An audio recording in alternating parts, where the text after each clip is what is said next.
بسم اللہ الرحمن الرحیم۔ معزز ناظرین، ویڈیو کو لائک اور چینل کو سبسکرائب کر کے ہماری حوصلہ افزائی کیجیے۔ آپ کی حوصلہ افزائی سے ہماری محنت اور بہتر ہو سکے گی۔ ہمیں آپ کی حوصلہ افزائی کی سخت ضرورت ہے۔ بہت بہت شکریہ۔ گمنام ہیرو کے معزز ناظرین، السلام علیکم۔ آئیے چلتے ہیں کہانی کی طرف۔ یہ غنیمت ہے کہ اس سے براہ راست تصادم ہونے کے ساتھ ہی اس کا یہ خفیہ ٹھکانہ بھی ہماری نظروں میں آ گیا ہے۔ اس سے ہمارا کام آسان ہو جائے گا۔ ٹھکانہ کہاں، ابھی تو ہم نے صرف راستہ ہی دیکھا ہے۔ آگے جا کر یقیناً کوئی عمارت وغیرہ بھی موجود ہوگی، ہم اس کا بھی سراغ لگانا پڑے گا۔ یہ بتاؤ کہ تمہارا پستول کہاں ہے؟ میں نے چونک کر سوال کیا۔ مجھے آنے والی مشکلات کا اندازہ تھا، اس لیے دونوں پستول محفوظ ہیں۔ اسی وقت اوپر سے کسی کے زور زور سے بولنے کی آوازیں آنے لگیں۔ ہم نے پیش قدمی ترک کر کے اپنی پوری توجہ ان ہی آوازوں پر مرکوز کی تو اندازہ ہوا کہ البرٹو ویلیسا کے آدمی ہماری تلاش میں نکل پڑے تھے اور ان کی طرف سے ہمیں سامنے آنے کی ہدایت کی جا رہی تھی۔ آوازوں کی سمت سے اندازہ ہو رہا تھا کہ وہ لوگ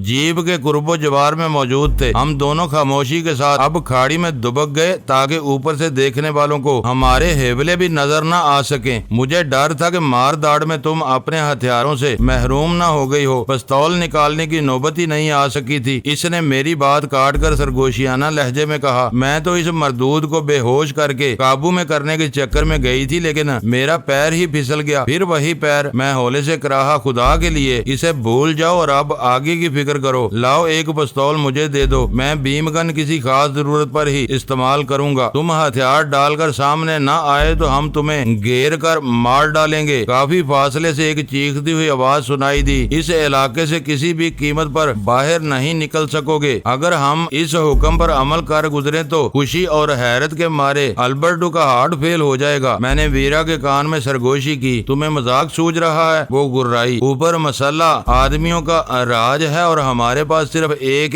میگزین، جسے خالی کرنے کے بعد ہمارے پستول لوہے کے بے وقت ٹکڑے بن کر رہ جائیں گے۔ انہیں یہ بھی اندازہ ہے کہ ہم پیدل چل کر یہاں سے زیادہ دور نہیں نکل سکے ہوں گے، اس لیے وہ اپنی بیشتر توجہ اسی علاقے پر مرکوز رکھیں گے۔ اس لیے ہمیں یہاں سے بھاگنے کی فکر کرنی چاہیے۔ وہ بھی کر لیں گے، لیکن تم مجھ پر چڑھی کیوں آ رہی ہو؟ اس اندھیرے اور تنہائی میں کچھ فاصلہ برقرار رکھو۔ میری کھوپڑی سنک گئی تو ہم دونوں ہی قابل اعتراض حالت میں پکڑے جائیں گے۔ اس بار میں واقعی سنجیدہ تھا، کیونکہ ویرا کے بدن اور ریشمی بالوں سے پھوٹنے والی تیز حیوانی مہکار میرے نتنوں میں گھس کر میرے حواس پر اثر انداز ہو رہی تھی۔ کاش غزالہ تمہاری ان آوارہ خیالیوں سے واقف ہو سکے، وہ شاید دانت پیستے ہوئے بولی تھی۔ موت کے سائے میں بھی تمہارے ذہن پر رنگ رلیاں منڈلا رہی ہیں۔ اس نے دور سرکنا چاہا، لیکن میں نے اضطراری طور پر اس کی کمر کے گرد ہاتھ ڈال کر کس لیا۔ اوپر سے یکے بعد دیگرے 3 بے آواز فائر ہوئے۔ سناٹے میں کھٹ کھٹ کی آوازیں نمایاں تھیں۔ وہ اپنی دانست میں ہمیں خوفزدہ کرنے کی کوشش کر رہے تھے۔ اس کے بعد وہ ویرانہ رائفل کے پرشور نغمے سے گونج اٹھا۔ شاید بے آواز فائروں کو ناکافی سمجھتے ہوئے دھماکوں کا اظہار ضروری سمجھا گیا تھا۔ تھوڑے تھوڑے وقفے سے مختلف سمتوں میں کئی فائر کیے گئے اور ایک مرتبہ پھر فضا میں سناٹا چھا گیا۔ ہم دونوں کئی منٹ تک خاموش بیٹھے رہے۔ پھر ویرا نے بنا کر میرا ہاتھ اپنی کمر سے نکال دیا۔ آدمی بنو اور یہاں سے نکلو، شاید وہ آگے چلے گئے ہیں۔ ہم دونوں سیدھے کھڑے ہونے کی بجائے جھک کر آگے بڑھنے لگے، کیونکہ کچھ فاصلے پر ڈھلان کا سلسلہ ختم ہو کر میدان سے ملتا ہوا نظر آ رہا تھا، جہاں ہمارے تاریک انسانی ہیبلے دور سے بھی دیکھ لیے جانے کا سنگین خطرہ موجود تھا۔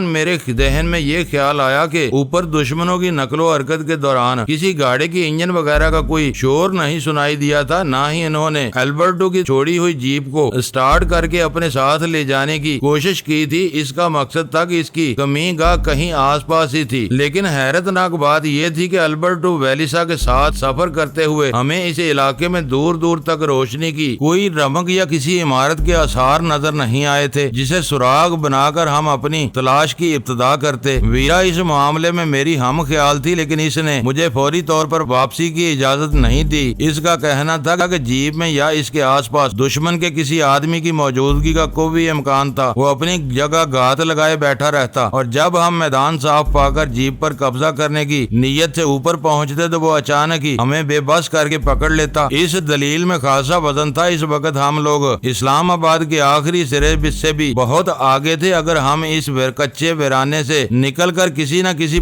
طرح پختہ سڑک تک پہنچ بھی جاتے تو اس ویران سڑک پر کسی سواری کا ملنا ناممکنات میں سے ہوتا۔ اسلام آباد سے مری جانے والی سڑک پر دن میں بھی زیادہ ٹریفک نہیں ہوتا، اس لیے صبح کے ان اولین لمحات میں وہاں لفٹ ملنی ناممکن تھی۔ اس ویرانے سے فرار کے لیے کوئی نہ کوئی سواری ہماری ضرورت تھی اور البرٹو کے آدمی ہماری اس ضرورت سے بخوبی آگاہ تھے۔ ایک طویل چکر کاٹ کر ہم اپنے اندازے سے بائیں طرف ہو لیے۔ اس سمت میں برساتی پانی کے تیز بہاؤ کی کاٹ سے زمین میں ایک گہرا نالا سا پیدا ہو گیا تھا۔ ہم اسی کے سہارے چل پڑے۔ میرا خیال تھا کہ اس بار ہم جیپ کے دوسرے پہلو سے ہو کر 2 ٹیلوں والے اس درے تک پہنچ سکتے تھے جہاں ایک تربیت یافتہ بندر نے البرٹو کی جیپ کو اس علاقے میں داخل ہونے کی اجازت دی تھی۔ مجھے کافی دیر سے سگریٹ کی شدید طلب ستا رہی تھی، لیکن وہاں وہ شوق مہلک ثابت ہو سکتا تھا۔ میں سوچ رہا تھا کہ ان لوگوں نے گاڑی کے ذریعے اس علاقے میں داخلے کے راستے پر سخت کنٹرول قائم کیا ہوا تھا، لیکن کسی برقی باڑ وغیرہ کی غیر موجودگی میں وہاں سے پیدل نکلنے میں کوئی قابل ذکر دشواری نہیں ہونی چاہیے۔ ہم سڑک کے کنارے کسی اوٹ میں بیٹھ کر سورج طلوع ہونے کا انتظار کر سکتے تھے۔ وہاں سے اسلام آباد یا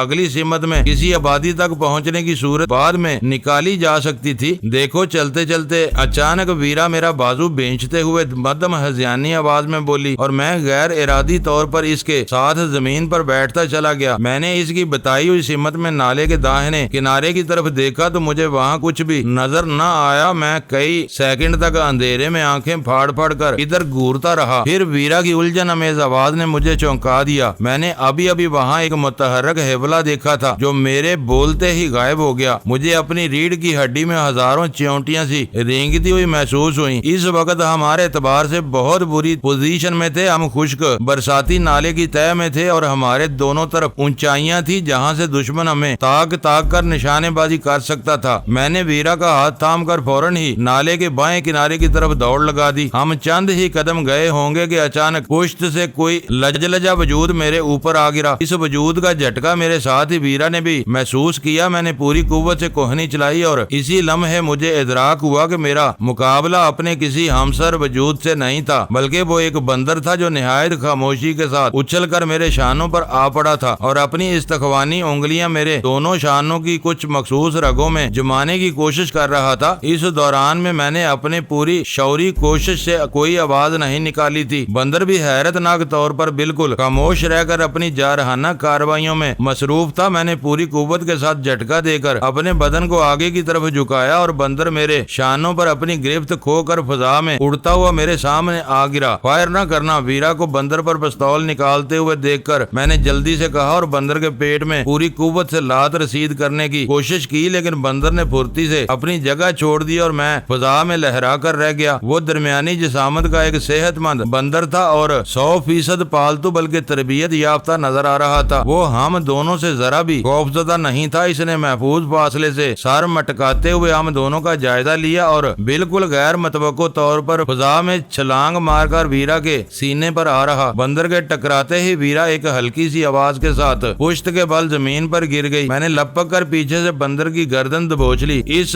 بار سے بندر کا رد عمل وحشیانہ ثابت ہوا۔ اس نے اپنے دانے سے غسیلی آوازیں نکالتے ہوئے پنجوں سے میرے ہاتھوں پر حملہ کر دیا اور مجھے فوری طور پر اس کی گردن چھوڑ دینی پڑی۔ گرتے ہوئے بندر کے وجود کو ویرا نے اپنی ٹھوکروں سے اڑا دیا۔ اس بار بندر کو اندازہ ہو گیا کہ وہ ہم دونوں سے نہیں جیت سکے گا۔ اس نے زمین پر ٹکتے ہی ہم دونوں کی طرف دیکھا اور پوری قوت سے اسی سمت دوڑ لگا دی جدھر ہم جا رہے تھے۔ یہ پٹ کر اپنے ٹھکانے کی طرف بھاگا ہے۔ میں نے اجلت کے عالم میں کہا، اس کے پیچھے ہو لو، شاید ہمیں فرار کا بہتر موقع مل جائے۔ یہ کہتے ہی میں نے بندر کے پیچھے دوڑ لگا دی۔ ذرا سی دیر میں بندر ہماری نگاہوں سے اندھیرے میں اوجھل ہو گیا۔ اندھیرا نہ بھی ہوتا تو ہم اس کی رفتار کا ساتھ نہیں دے سکتے تھے۔ اس کے غائب ہونے سے پہلے ہم نے یہ ضرور دیکھ لیا تھا کہ وہ آگے چل کر خشک برساتی نالے کے ساتھ جانے کی بجائے داہنی طرف ہو لیا تھا۔ ہم بھی خاموشی سے اس سمت میں بڑھتے رہے۔ چند منٹ کے بعد جب سامنے درختوں کا ایک کنج سیاہ دبے کی صورت میں نظر آیا تو ہمیں پہلی بار اندازہ ہوا کہ ہم لوگ ایک غیر محسوس ڈھلان پر چڑھ رہے تھے۔ ڈھلان کے دوسری جانب ہونے کی وجہ سے وہ کنج ہماری نظروں سے اوجھل تھا، لیکن چڑھائی ختم ہوتے ہی نظر آنے لگا تھا، ورنہ ہم اس کنج سے کبھی بھی بہت دور نہیں رہے تھے۔ اس علاقے میں اس وقت تک ہمیں درختوں وغیرہ کی افزائش کے آثار نظر نہیں آ رہے تھے، اس لیے اس دھبے کے بارے میں تجسس کا پیدا ہونا قدرتی امر تھا۔ پھر ہمیں درختوں کے تاریک ہیبلوں کے درمیان کسی مختصر سی عمارت کا تاریک تر ہیبلہ بھی نظر آنے لگا اور میرے دل کی دھڑکن کی رفتار یک بیک تیز ہو گئی۔ 2 ٹیلوں والے راستے پر ایک تربیت یافتہ بندر کی موجودگی، پھر البرٹو ویلیسا کے فرار کے بعد ان اطراف میں متعدد افراد کی اور اسرار نقل و حرکت اور فائرنگ کے بعد ایک اور بندر سے ہمارا مقابلہ اس امر کی گمازی کر رہا تھا کہ وہاں جو لوگ بھی قابض تھے اس وقت بھی پوری طرح چکنے اور بیدار تھے۔ دوسری طرف وہاں درختوں میں گھری ہوئی وہی ایک عمارت نظر آ رہی تھی اور آثار بتا رہے تھے کہ وہاں دور دور تک کسی اور مکان یا آبادی کا وجود نہیں پایا جاتا تھا۔ یہ امکان غالب تھا کہ وہ عمارت ان ہی لوگوں کے تصرف میں تھی، لیکن وہاں پھیلا ہوا گور اندھیرا کوئی اور ہی کہانی سنا رہا تھا۔ یہ بات بھی کرین قیاس نہیں لگتی تھی کہ انہوں نے اسے علاقے میں کچھ غیر متعلقہ افراد کے گھس آنے کی وجہ سے احتیاطاً اس عمارت کی تمام روشنیاں گل کر دی ہوں۔ ہم نے آنے والے کسی برے وقت کے لیے اپنی توانائیاں محفوظ رکھنے کے لیے بھاگنے کا سلسلہ موقوف کر دیا، اپنی پیش قدمی کی رفتار سست کر دی۔ ویرا اس عمارت کے قریب جانے کے حق میں نہیں تھی۔ ہمیں ان لوگوں کی نفری اور ہتھیاروں کی نوعیت کے بارے میں کچھ معلوم نہیں تھا۔ اس کا خیال تھا کہ ادھر بیڑوں کے چھتے میں ہاتھ ڈالنے کے مترادف ہو سکتا تھا۔ صورت یہ ہوتی کہ اول خان کے آ جانے کے بعد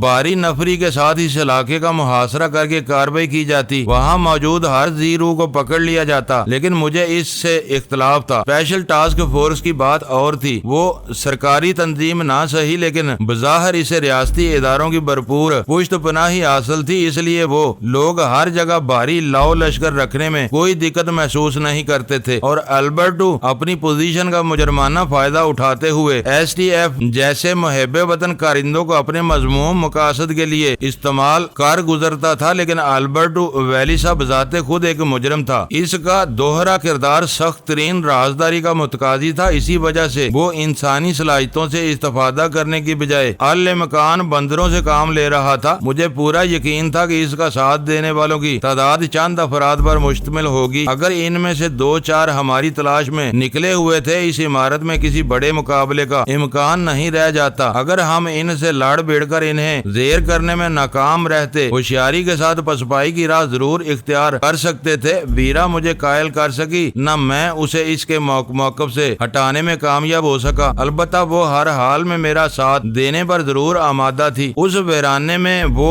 سرسبز کی تھا، زمین رات کے اندھیرے میں عجیب اسیبی سما باندھ رہا تھا۔ قریب جا کر ہم دونوں اپنی پشت سے پشت ملا کر درختوں کی اوٹ میں ہو گئے تاکہ اپنے چاروں طرف نگاہ رکھ سکے۔ ہمیں پوزیشن میں کھڑے ہوئے خاصا وقت گزر گیا، لیکن کہیں سے کوئی آہٹ یا سرسراہٹ تک نہیں سنائی دی۔ تاریکی میں گور اور مکمل خاموشی تھی کہ اس میں روشنی کی ایک کرن تک کا وجود نہیں تھا۔ وہ مختصر سے رقبے پر بنا ہوا قدیم طرز کا ایک منزلہ مکان تھا، جس کی کھڑکیاں ٹھوس لکڑی کی بنی ہوئی تھی، ان میں شیشے سرے سے استعمال ہی نہیں ہوا تھا۔ یہاں تو میدان صاف معلوم ہوتا ہے۔ ویرا نے میرے کان کے قریب سرگوشی کی۔ ایسا تو نہیں کہ ہم کسی غلط جگہ سر مار رہے ہوں۔ میں اسے اشارہ کر کے ایک طرف بڑھ گیا۔ وہاں سے واپس لوٹنے سے پہلے میں اچھی طرح قرب و جوار کا جائزہ لینا چاہتا تھا۔ درختوں کے درمیان ایک مقام پر ہینڈ پمپ نظر آیا، جس کے نیچے زمین میں اچھی خاصی نمی موجود تھی، جس کا مطلب تھا کہ وہ کوئی متروک مکان نہیں تھا۔ تقریباً پوری عمارت کا طواف کر لینے کے بعد ہم درختوں کی اوٹ سے نکل کر کھلی جگہ میں آئے تو اچانک ہی ایک پاٹدار آواز نے ہمیں بری طرح چونکا دیا۔ ہاتھ اوپر اٹھا لو، تم لوگ گھیرے میں لیے گئے ہو۔ ویرا نے اس دھمکی کی پرواہ کیے بغیر گنجان درختوں میں چھلانگ لگا دی۔ میں بھی بلا سوچے سمجھے اس کی تقلید کر گزرا۔ فوراً ہی فائر ہوا اور گولی میرے سر سے ذرا فاصلے سے گزر گئی۔ پھر دوسرا فائر ہوا، اس بار ہم اس کی زد سے باہر تھے۔ وہ فائر بے آواز نہیں تھے اور گولیاں بھی یکے بعد دیگرے چلائی گئی تھی، گویا فائر کرنے والا اکیلا ہی تھا۔ ہم درختوں کے درمیان سے گزر کر عمارت کے عقبی حصے کی طرف بڑھنے لگے، لیکن اس بار ہمارے ستارے گردش میں آ چکے تھے۔ اچانک ہی اوپر سے کوئی وزنی چیز پھسلتی ہوئی ہمارے اوپر آ گری۔ ہم نے اس سے بچ کر بھاگنا چاہا، مگر اسی وقت ہمارے قدموں کے نیچے سے زمین سرکنے لگی، پھر ہم دونوں ہی گر گئے۔ پھندوں میں ہاتھ پڑتے ہی مجھے اندازہ ہو گیا کہ ہمارے اوپر جال پھینکا گیا تھا۔ ہم اس میں پھنس چکے تھے اور جال تیزی کے ساتھ کھینچا جا رہا تھا۔ اسی کے ساتھ ایک چوبی کھڑکی پور شور آواز کے ساتھ کھلی اور روشنی کی چادر باہر تک پھیل گئی۔ پھر کہیں سے ایک آدمی کود کر ہمارے سامنے آ گیا۔ یہ اس کی